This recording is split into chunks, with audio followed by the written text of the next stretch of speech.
All right, guys, welcome to day 20 of Anomaly sequence. Today, I'm going to be walking you guys through day 2 of the competition, of the TradeFlow competition. I'm going to be walking you guys through pretty much how I traded today. You guys asked a couple questions on yesterday's video that I'm going to ask today, that I'm going to answer today. Overall, interesting day. I fumbled before you look at this. I'm going to go over these positions. Hindsight, right? They are very clean, but in the moment they were super clean as well. But realistically, the position that I had, right, was pretty much here. I had this position, and I got taken out on divergence, and then I fumbled the refire. I was too scared. I was playing pretty much this area on break even, and then I didn't get triggered on the scale in right here, the E2. I'll walk you guys through pretty much everything, where everything became valid, just like yesterday. A little bit of higher top-down analysis, compare the two with yesterday's position, and look a little bit at the difference that we can do here to make sure that you guys kind of understand what we're looking at, why I was interested in taking these positions, and yeah, the validity behind them. So yeah, let's kind of first look a little bit the higher time frames, right? H1, what do you notice? There's nothing. H4, what do you notice? There's nothing, right? We're still playing off of the backbone of this H4 imbalance, right? And we're pretty much just creating liquidity on both sides. So we go higher time frame, one more time frame. What do you realize here? I would zoom in for you because I'm a kind person. Still very much in that area that's stacked, right, where our bias goes into playing short sides for the time being. Cool, voila, nothing new. H1, there was nothing, right, that we talked about. H4, we're in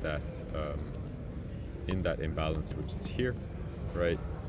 We're in this pool. There was no follow through yesterday, so that's a good sign. You can see that's all being taken out today. So I was completely right about that, which is just unfortunate. If I sound a little bit upset, it is because I missed out on 51% gain on this move on the competition, which is just unfortunate. But I'm trying to be as transparent and as trying to keep my humility intact as well. So sell-side liquidity, what we talked about yesterday. Hey, it would have been really nice if there was some sort of like imbalance here, or at least that this wasn't tapped, some sort of mean threshold, to get price to really flip. Overall, open is great. Asia on Asia is not so nice, right? Not ideal. Relative equal lows with divergence on DXY, also cool to take into account. Targets were really easy for today, in my opinion. Let's go straight into the position. M15, right? M15, you notice one of two things, okay? So where does your trigger point occur? Realistically, you see again, we're creating, arrays right here. M15 in the morning being respected, continuing higher. M15 created, being respected, continuing higher, but then coming back into that H4 array, right, that H4 imbalance, and you can see that there's kind of like that struggle. This is where I started getting interested. This is right here. I started getting interested in playing the potential leg to the downside, right? It's premature, 100% it's premature. You can see exactly why. M5, and you can see that I got in here. I tried to play this. This was my first short right on this level. SL at a round number above this, pretty much 5.8 flat, I believe. Divergence just knocked me out with spread. No, 5.9. I will want to check that here. So yeah, 7590 honestly should not have been taken out. Pain in my heart. But it is what it is. With spread, I got taken out, which is very, very unfortunate. Like this. And yeah, from there, pretty much the refire happened here. Same concept. That was right this shift you can take this area, you can see that with divergence, right, you're taking this as buy side liquidity. Price comes through, leaves behind intent. This is your shift. SL above that level, same level, and then boom, you can play it to the downside.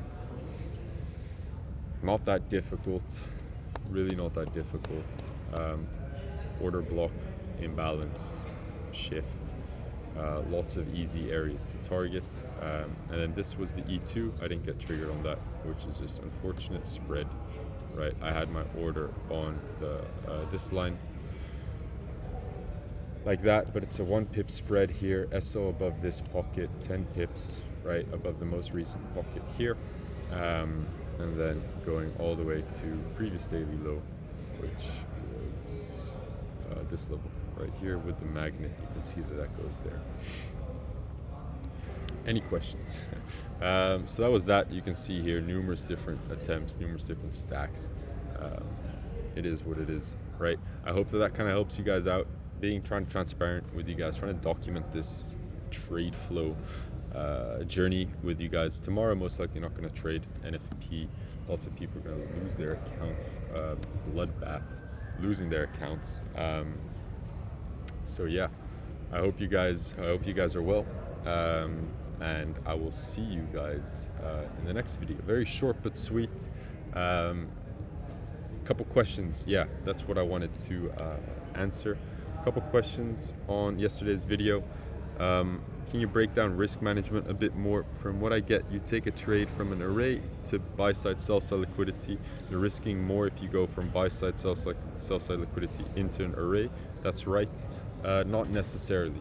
So the way that I split risk is pro and counter stage. Pro stage, everything with pretty much your higher time frame is a full bullet. So that's 1%, right? That's 1%.